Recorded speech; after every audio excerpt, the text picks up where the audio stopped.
Hello, I'm David Debato, and this is the No Delusion Zone for Tuesday, July 7th, 2026. And my very special guest today is someone I've had on before, and I'm thrilled to have back Ken Harbaugh. Ken Harbaugh is a former U.S. Navy pilot, currently a geopolitical analyst and host of the Ken Harbaugh Show on the Midas Touch Network. And as I said, I'm thrilled to have you back. So welcome back, Ken. Great to be with you, David. Thank you. And as I said off air, you had a piece recently, I'm going to throw up the title here, that was published in The Atlantic. And the name is The Warrior Witches of Ukraine's Resistance. And I want to talk about that, to focus on that for the entire podcast today. We've only got about 30 minutes. So let me ask you this. I understand from reading the article and a little background, you came up to, not you, but the word witches comes from a Ukrainian title, which is Vidma, which loosely in English translates to witches, but it means something else entirely. And I had another excerpt, which I'm not going to throw up here because I'd rather just talk to you about it. Could you, in the time we have, just kick it off, tell me how you came about to writing this piece and just a little background on it before we get into the nuts and bolts? Yeah, sure. Well, first of all, the term witches was not my idea, not my label, though it is a perfect title for the piece. But in Ukrainian, the term is Vidma, which the best translation for in English is witch, but it has a very different connotation in Ukraine. In Ukraine, the Vidma appear throughout folklore and music, but they aren't like the American witches of antiquity. They weren't burned at the stake for their knowledge. They were honored for it. They were hailed for it. The Vidma were the keepers of communal wisdom.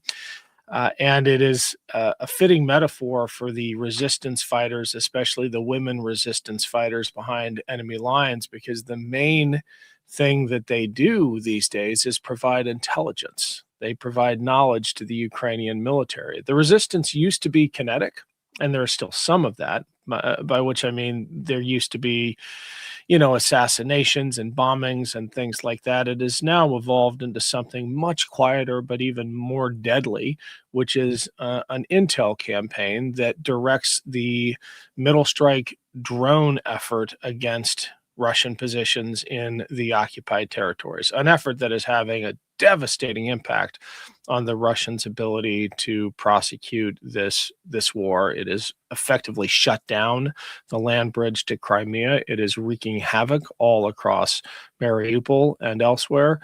All we see is the last link of that chain on our social media feeds of these Russian trucks and surface-to-air missile installations blowing up, but the precursor links in that kill chain are these Vidma across the occupied territories, gathering and transmitting these coordinates.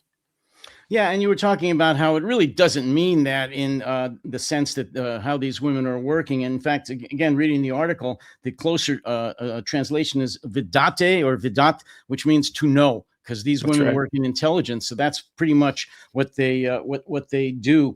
And we'll get into a little bit more specifics here, but I guess the Russians in the occupied territories in Ukraine force the Ukrainians to use an app called Druge, I guess, to put into their phones. And I just wondered, is old Drudge filing a lawsuit against them? Druge versus Drudge.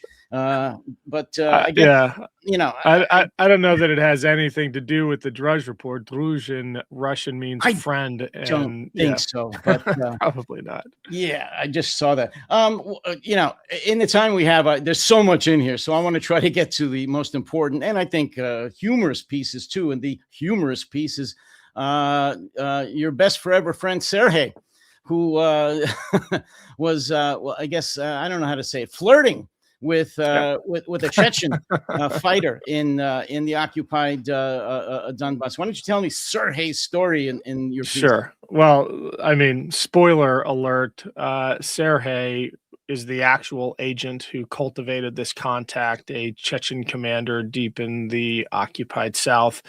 But he didn't present himself that way. He presented himself as a 35-year-old unhappy housewife who was looking for, companionship and an emotional connection, and over the course of many weeks developed an online relationship with this Russian occupier, actually a Chechen commander, and ended up asking him for, some details about his life at the front. Send me a picture. Tell me about your Catfishing. friends. He's And catfishing. catfishing. Yeah. And the Chechen commander Ahmed obliged. I actually have the photo. I was sent the photo that Ahmed sent to this self-presented 35-year-old housewife who, in fact, was a Ukrainian agent.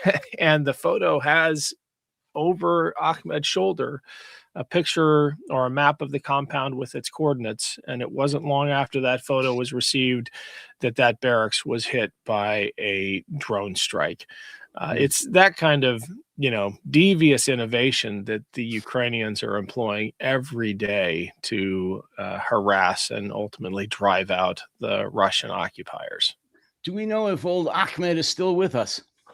We don't know for sure. We know he has left Ukraine. The last communication that they monitored from Ahmed, and that's his real name. They wanted me to use his real name.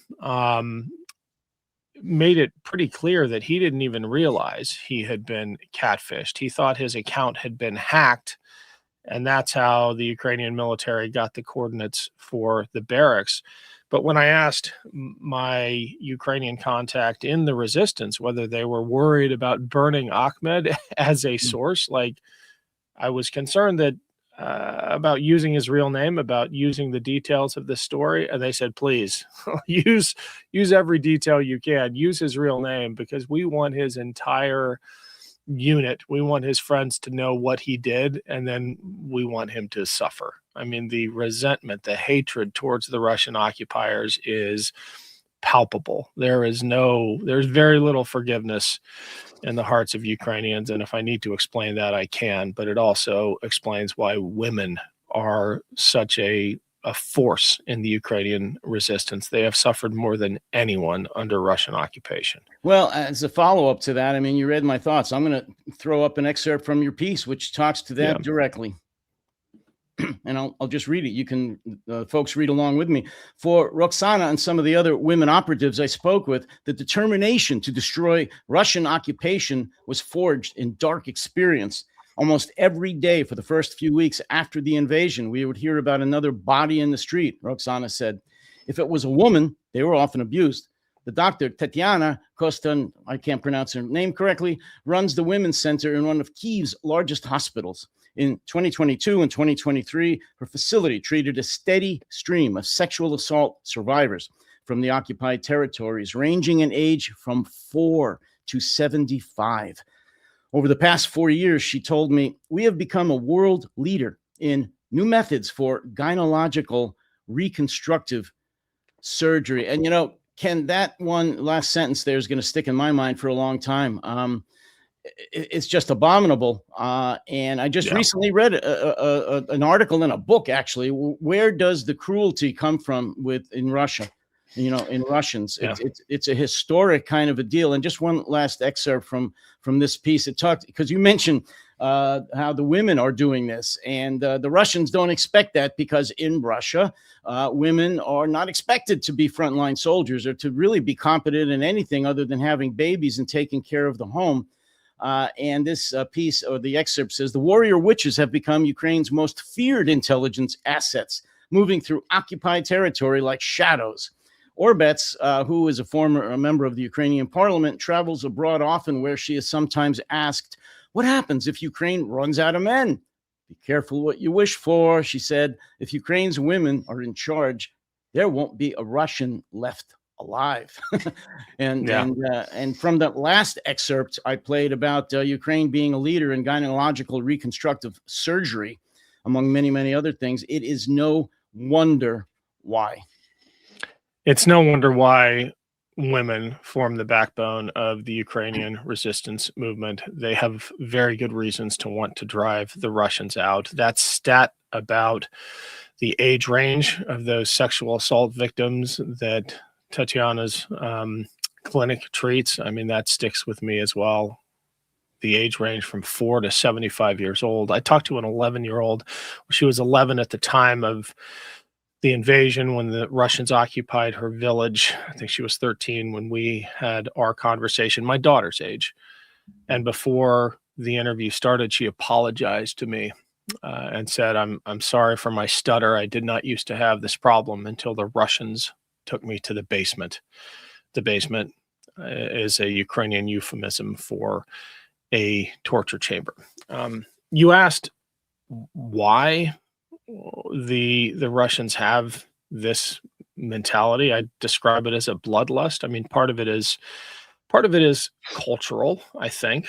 But I think, having studied military history and very briefly taught it, I think part of it is how they are treated. Part of it is the Russian military itself and the brutalization of its own people, its own infantry. They are treated like animals. The Ukrainian military refers to the Russian infantry as human radar, the way they are sent towards Ukrainian positions in waves like radar, and wherever they pile up, that's how the Russian commanders know where the Ukrainian strong points are. Their training is absolutely brutal.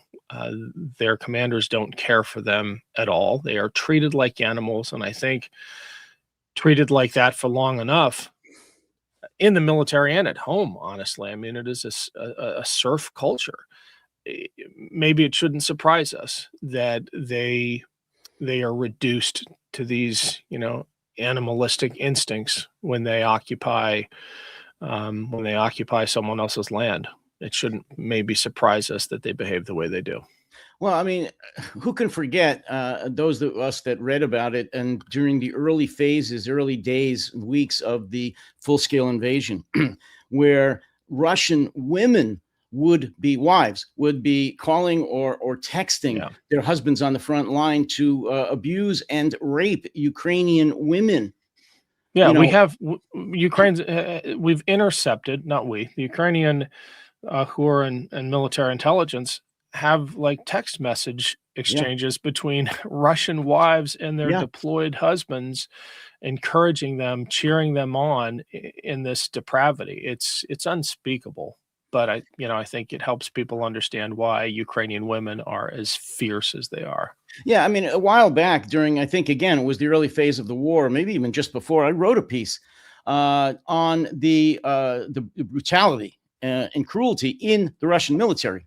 And how they're treated, and how sometimes it boils over where they, they take an AK and just slaughter their basic training unit or their officers and so forth. And I agree with you. I mean, it's not just the Russian military, though. I believe personally it is cultural. It's in their DNA because it goes back hundreds of years. You said they're a serf society. Yeah, they are. They've never outgrown that. There's never been a government for the people, by the people. It's for the Tsar, and the people need to serve them in any way that he primarily wants.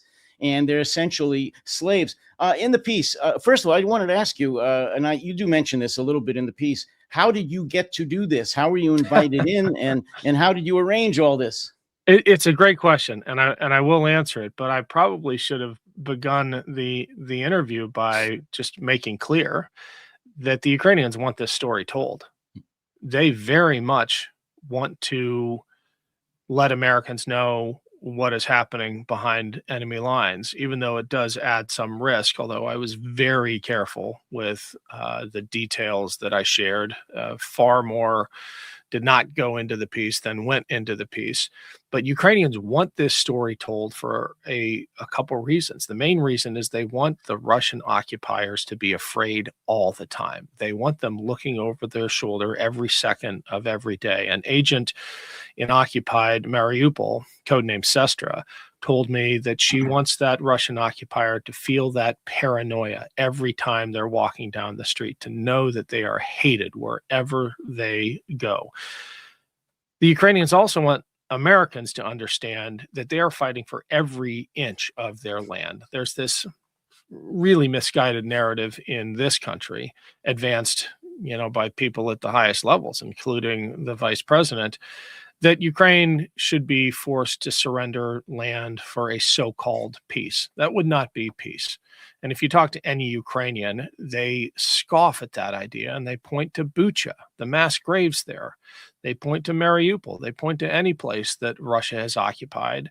And they say, it's not just about land, it's about our people. Why would we give Ukrainians into that kind of existence willingly? We're fighting for all of our country, not just the parts that make the headlines. So they want that story told. As far as how I was able to tell it, I mean, it has been several years in the making, and it began with the trust building. I didn't set out years ago to write a story about the resistance, but I found myself in frontline combat units reporting on the, anti-drone crews and things like that, some of them fairly well known within Ukraine. And I think that helped build up trust within the Ukrainian military, so that when it came time to do a story like this that depends entirely on trust. I mean, you don't get to talk to a Ukrainian agent inside the occupied territories without them implicitly trusting that you'll honor their risks and the sacrifices they are making and tell the story in the right way. And it all just came together in my last trip, where I finally had some of these sit down meetings, and the result is this article, the Warrior Witches, which is really a tribute to these women in these occupied territories. Absolutely is. And again, not to blow my own horn, but a while back, I wrote a piece about just the women in the Ukrainian military and calling them heroes. In fact, I wrote several pieces when I would focus on an individual Ukrainian soldier, a woman, female soldier. And this is just even not far and above that, but it's a different aspect of what the Ukrainian women are doing, not just in uniform, but obviously out of uniform and covertly here. And I should have said something at the outset here. I love this story for a number of reasons. One, it's so important and well written, but also essentially it's about a counterintelligence mission on a massive scale. And that's my background, CI, but also on a more personal level during some of my visits to Ukraine prior to the 2014 initial invasion. I spent quite a bit of time in Kherson, and I got to know the people there, including one young lady, actually. And so it affects me very deeply when the full-scale invasion happened and things that are continuing to happen, not just in all over Donbass, but specifically in the Kherson area. So it just pains me a lot when I read about this and the destruction and the misery. If you could, Ken, talk now a little bit about one of the areas you focused on, which is the incredible surveillance world system that the Russians have implemented in the occupied areas of eastern Ukraine.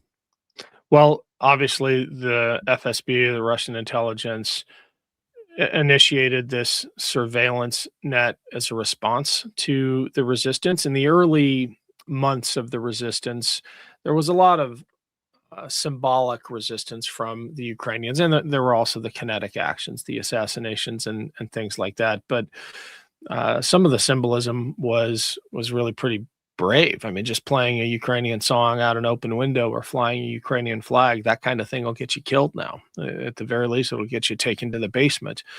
And the surveillance nets, these high-def cameras that the Russians now have blanketing places like downtown Mariupol, mean that kind of symbolic resistance has gone away. I mean, teenagers used to spray paint this letter. Sometimes they still try to get away with it. This is the Ukrainian Yi, a letter that does not appear in the Russian alphabet, only appears in the Ukrainian alphabet, and it's become their resistance tag, their symbol of the resistance.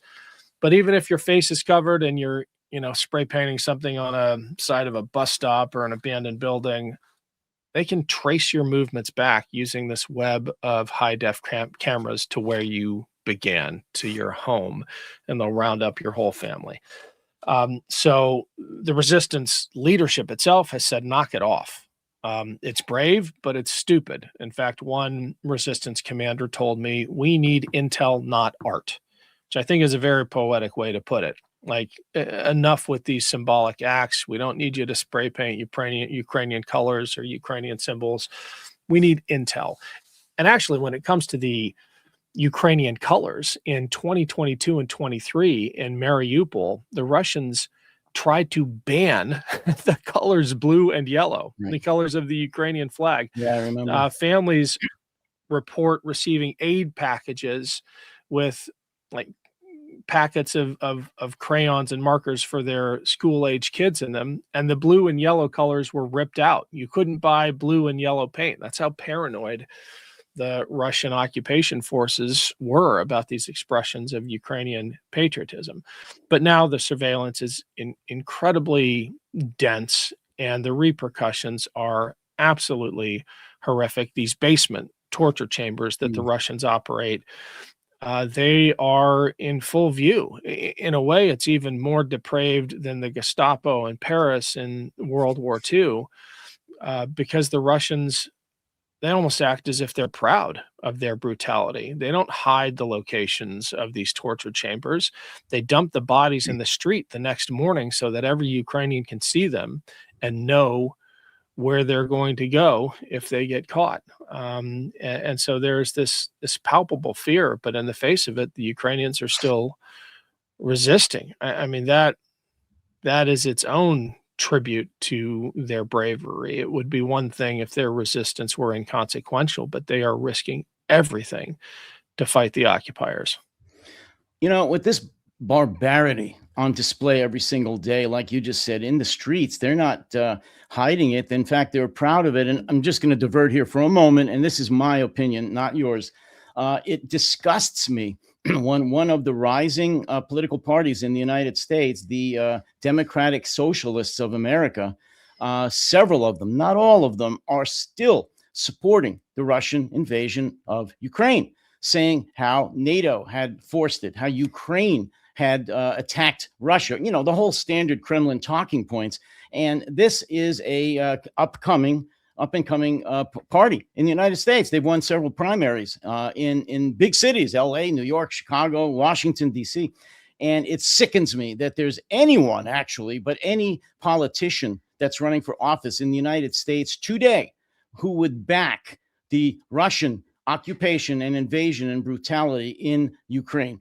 That's my opinion. You don't even have to reply. It just disgusts me. I just wrote a piece about that. I'm gonna write more because they are poised to probably put some of their own members in Congress as well as mayors in major American cities. Let me just get back to the piece off my political soapbox. Another interesting CI type of a thing. You mentioned how the Ukrainians are developed a way of sending their messages in and out of the eastern Ukraine using paper and in old books and Right. just getting it right through, you know, the checkpoints. Tell us a little bit about that. The Russian military isn't good at very much. Their infantry, as I said, is abysmal, abominable, not just in how they behave, but in their tactics. But one of the things the Russian military is good at is signals intelligence. They're getting worse. They're losing some of their best people, but it's still a threat. And they have the ability to intercept and trace digital messages. And so that is always a risk. It is actually safer in many respects when you're talking about tradecraft manuals, you know, booklets on how to select a dead drop or shake a tail or things like that. The Ukrainian resistance doesn't have PDFs flying around. They're not emailing each other. But what they do have are these hard copy tradecraft manuals, sometimes hidden inside Russian works of literature that Ukrainian print shops have made to look like authentic, and they're dog-eared and tattered. One of the most popular manuals among the Kherson Resistance Brigade was and this was an original Soviet era booklet about the CIA operations in Africa during the Cold War.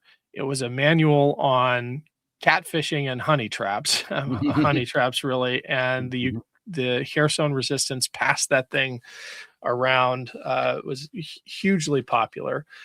But yeah, they have resorted to seemingly old school, low tech innovations like that to bypass the Russian digital surveillance net. Because you also have to remember the Ukrainian operatives in these networks, they're not pros. It's not like they went through some academy before the war.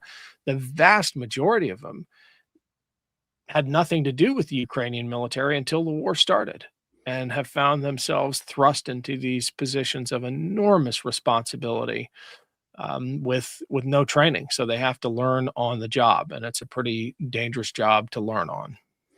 I think it's ironic, and maybe I'll close it with this because I know you have to run soon. But the Ukrainians are going to win this war through a combination of both cutting edge, high technology like their drone networks and their Flamingo ballistic missile and their anti-drone technology, and what you just talked about, which was old school, low tech passing around of hidden messages and books within paper and so forth. In fact, I think one of the people you talked to, talking about the honey traps and all that by the CIA in the Cold War, said that, yeah, those bastards are good at that. The Americans, and we were, probably still are in some aspects. So listen, I know you've got to run. Ken Harbaugh, thank you so much for taking the time David. To talk to me again. Great piece, folks. Read it. The Warrior Witches of Ukraine. It's in the Atlantic. If you're not a subscriber, you should be. But if not, you can find it on the internet as well. And if you don't want to read that, although you should, then check out Ken on his show, the Ken Harbaugh Show on the Midas Touch Network. Ken Harbaugh, again, thank you so much for joining us. Stay safe, and let's talk again soon. You got it. Thanks, David. Great being here. You bet. Same here.